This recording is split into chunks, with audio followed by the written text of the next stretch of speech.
Hay actividades que se parecen mucho por el ambiente en el que se desarrollan, por ejemplo en un gimnasio, y por las características físicas de sus participantes, gente fuerte, con cuerpos bien desarrollados. Ese es el caso, por ejemplo, del levantamiento de pesas o el fisicoculturismo.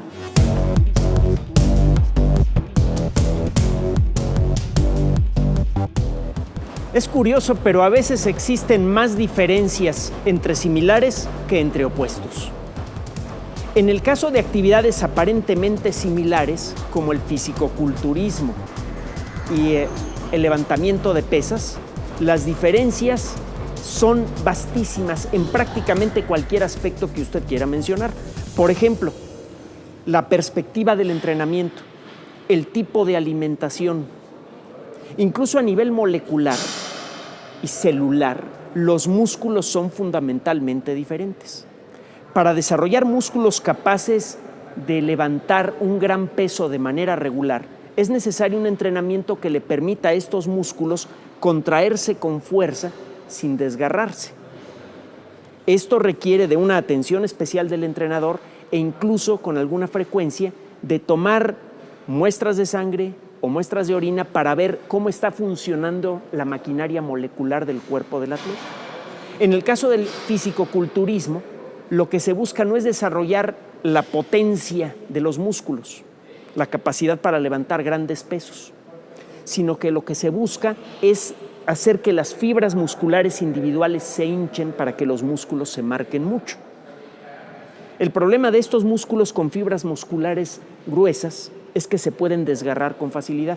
Por eso frecuentemente los fisicoculturistas sufren desgarres, a pesar de no estar sometidos a los mismos esfuerzos intensos y repetidos que un levantador de pesas. Existe también un elemento de presentar la belleza del cuerpo humano cuando realiza una actividad, una perspectiva que existe desde la Grecia antigua. La perspectiva estética del fisicoculturismo es diferente, es más exagerada. De alguna manera resulta más natural la belleza de un atleta olímpico que la belleza exagerada de un fisicoculturista.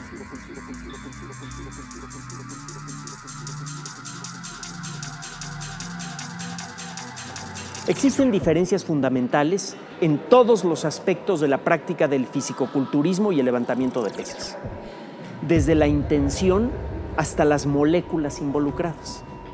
El fisicoculturista busca desarrollar un cierto aspecto que se considera estético en su cuerpo. El levantador de pesas debe encontrar la manera de vencer de manera sistemática y progresiva una de las fuerzas fundamentales de la naturaleza, la fuerza de la gravedad. En el caso del fisicoculturismo, es necesario desarrollar ciertos esfuerzos que facilitan el aumento del diámetro de las fibras musculares. En el caso de la persona que levanta pesas de manera sistemática, es necesario desarrollar las fibras musculares apropiadas para producir mucha fuerza de manera consistente.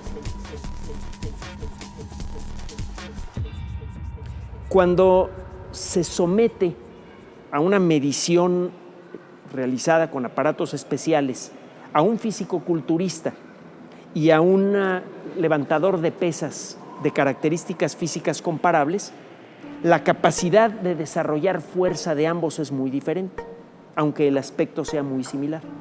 Esto tiene que ver con la estructura celular y molecular de los músculos en ambos casos.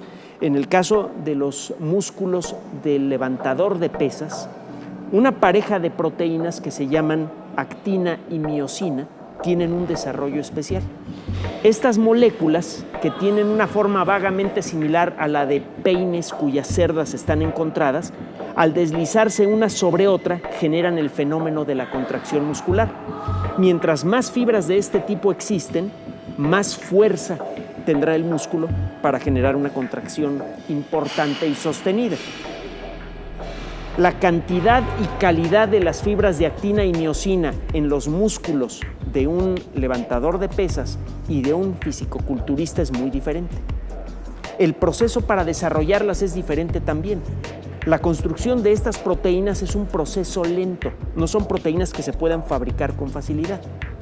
Es por eso que el entrenamiento que debe otorgarse a un cargador de pesas, a alguien que levanta un peso fuerte, importante, de manera sostenida, es muy diferente. Hay que darle tiempo al cuerpo para fabricar actina y miosina.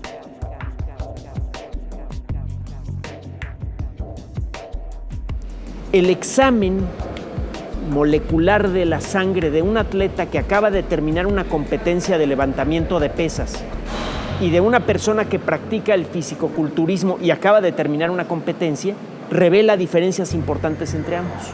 Es claro que el cuerpo del atleta sufrió un desgaste molecular bastante tangible, un desgaste molecular que requiere de la atención de un entrenador especializado para poder cubrirlo. Se necesita la alimentación correcta, se necesita incluso hasta el estado mental correcto para que el atleta pueda recuperar su nivel para prepararse para la siguiente competencia.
Todos los deportes le ofrecen algún tipo de emoción al público.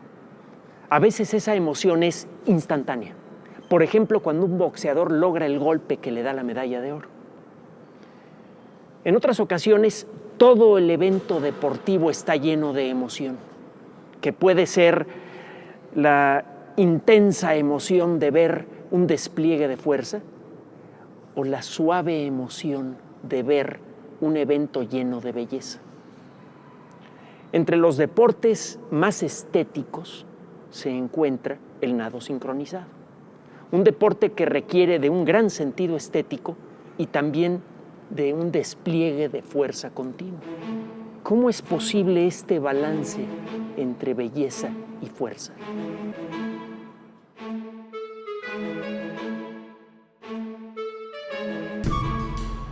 Las cualidades físicas del cuerpo humano son exigidas al máximo en los deportes olímpicos.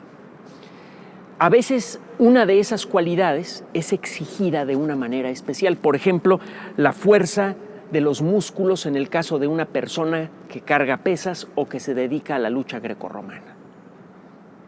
En otros casos es la agilidad, un futbolista, por ejemplo. En otros casos son los movimientos certeros de precisión, un arquero. En algunos deportes es necesario realizar un tipo peculiar de ejercicios tan diferente a lo que normalmente ha hecho el cuerpo humano en sus más de 200,000 años de historia, que requiere de un entrenamiento único. El nado sincronizado necesita del desarrollo de una precisión exquisita para la realización de movimientos en un medio que se opone a ellos. Se necesita para poder crear y mantener las delicadas y precisas figuras del nado sincronizado, no solamente la capacidad para moverse en forma precisa, sino para mantener momento a momento esas figuras que desarrolla el cuerpo humano con fuerza. Para esto es necesario que los músculos de brazos, piernas, por ejemplo, trabajen uno en contra del otro. Gracias a esta tensión controlada entre músculos que realizan labores opuestas, el que extiende un brazo y el que sirve para cerrarlo, es que el deportista puede mover con precisión y al mismo tiempo con la fuerza necesaria las piernas y los brazos debajo del agua. Este entrenamiento involucra movimientos que prácticamente ningún ser humano en el pasado había tenido que hacer. cuando menos no con tanta precisión y durante tanto tiempo. Y esto involucra entrenar no solamente a los músculos del atleta, sino también a su sistema nervioso. El cerebro tiene que aprender a enviar las precisas y continuas señales necesarias a los músculos para que estos se pongan en la tensión correcta y la vayan liberando de la manera correcta para la realización de estos movimientos. El nado sincronizado, en ese sentido, es uno de los deportes que más exige de los músculos y del sistema nervioso de la persona que los practica.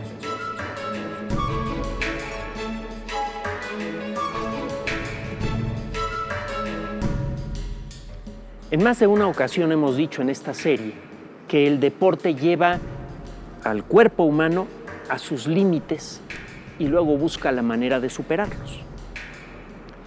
Nuestro cerebro tiene una serie de elementos que se encuentran principalmente en el centro, que integran la información de nuestros ojos, de nuestros oídos, la sensación de tacto del entorno, para crear un mapa cerebral de todo lo que sucede en una esfera tridimensional alrededor de nosotros. Se llama el GPS cerebral.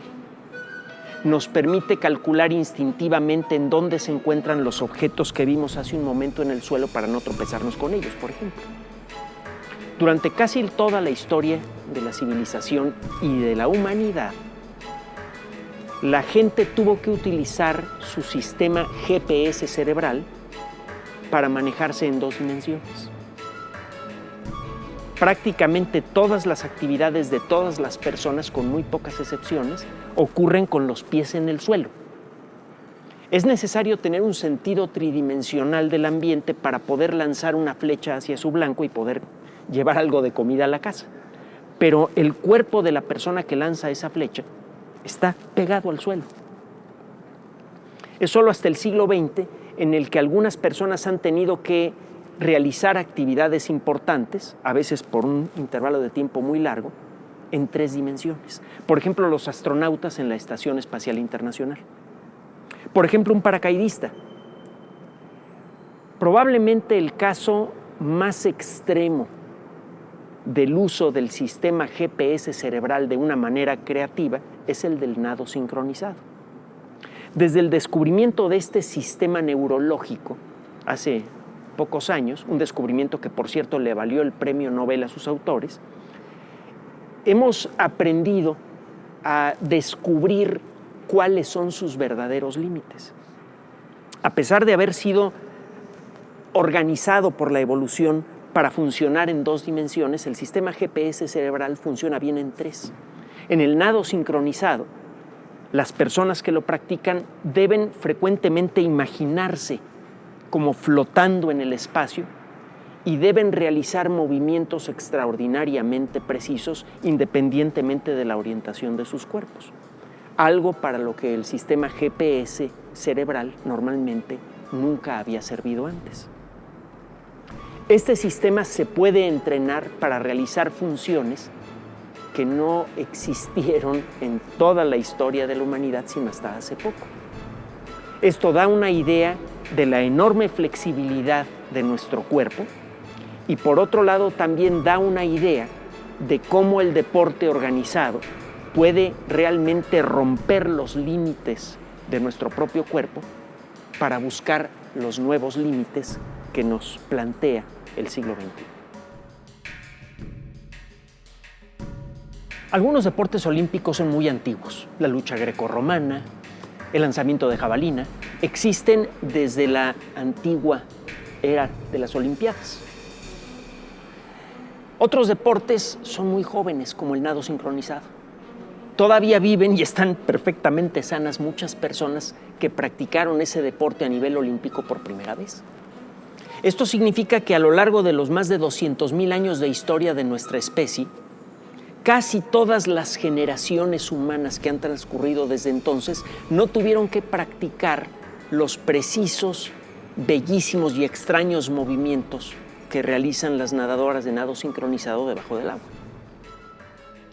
Para poder aprender a mover el cuerpo de una manera novedosa, es necesario entender bien el funcionamiento del sistema nervioso. A final de cuentas, los músculos hacen lo que el cerebro les dice. ¿Cómo funciona el cerebro? En los últimos años ha sido posible reproducir parte de este funcionamiento en una disciplina que se llama inteligencia artificial.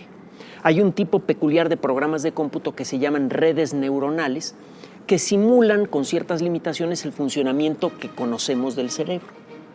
Las redes neuronales pueden aprender a responder a ciertos estímulos si se les somete a ellos con frecuencia. La repetición de ciertas operaciones en las redes neuronales entrena a esas redes neuronales a reaccionar con precisión.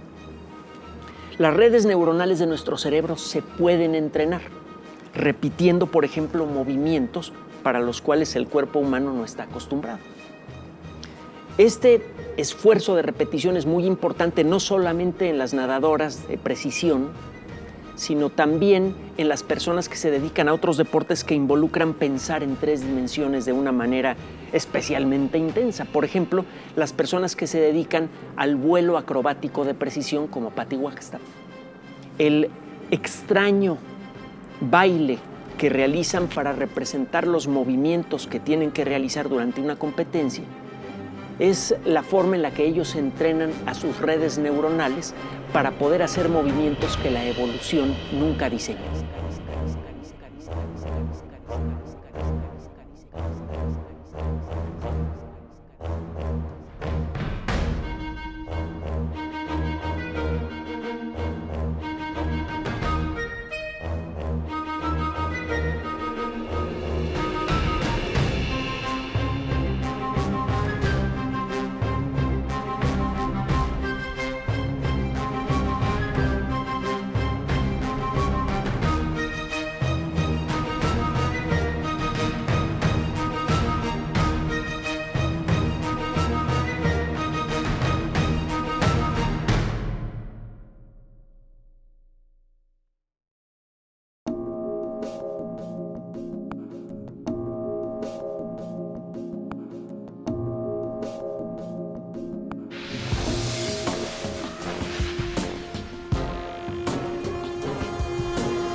Existe la idea de que si a los niños se les entrena de manera intensiva desde pequeños, pueden sufrir problemas en el desarrollo de sus cuerpos y de sus mentes. ¿Es cierto esto?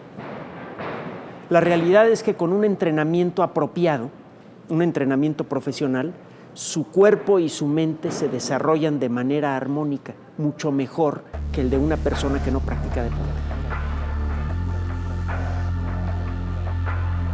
Para convertirse en un atleta olímpico en cualquier disciplina, es necesario desarrollar al máximo mente y cuerpo. Algunas disciplinas requieren del desarrollo de alguna parte especial del cuerpo o de alguna habilidad especial. Por ejemplo, para una carrera de maratón. Hay disciplinas en donde es necesario desarrollar el cuerpo completo y en donde es necesario desarrollar ciertas habilidades específicas. Uno de los ejemplos más dramáticos, más completos, es el de la gimnasia.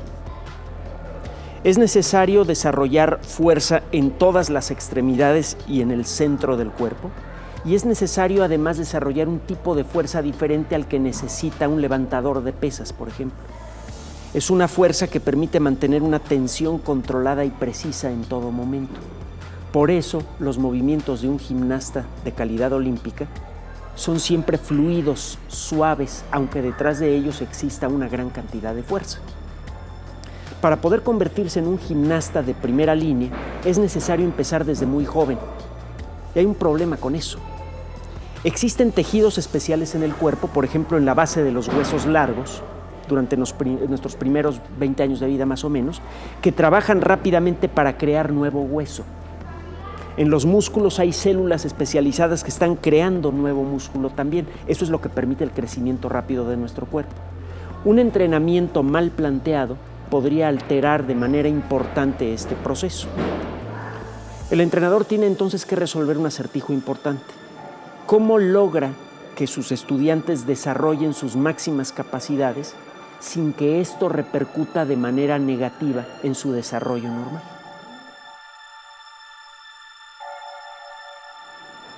Cualquier deportista olímpico requiere de entrenamiento.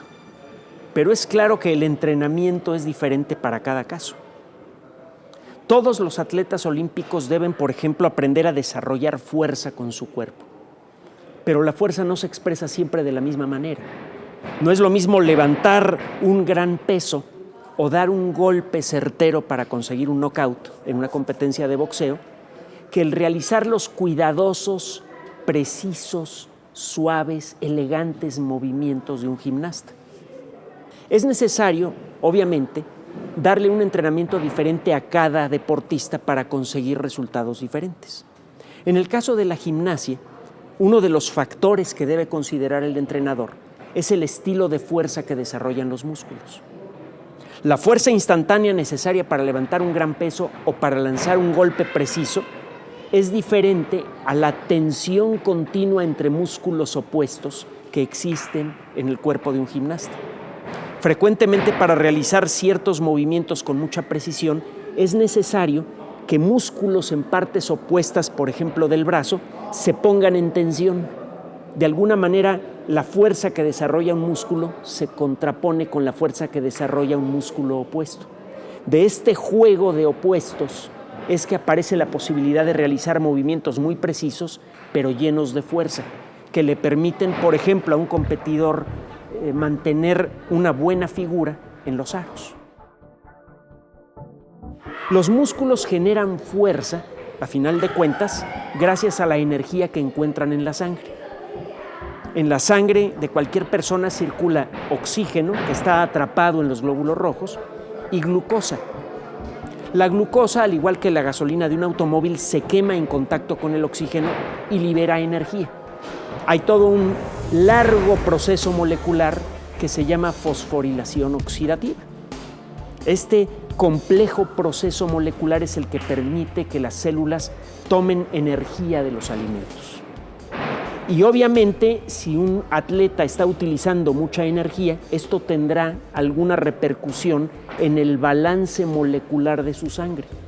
Es posible darse una idea de la forma en la que se están desarrollando los músculos, explorando las condiciones de la química sanguínea. En la sangre se puede encontrar la huella química del esfuerzo que está realizando el atleta y del efecto que tiene en sus músculos.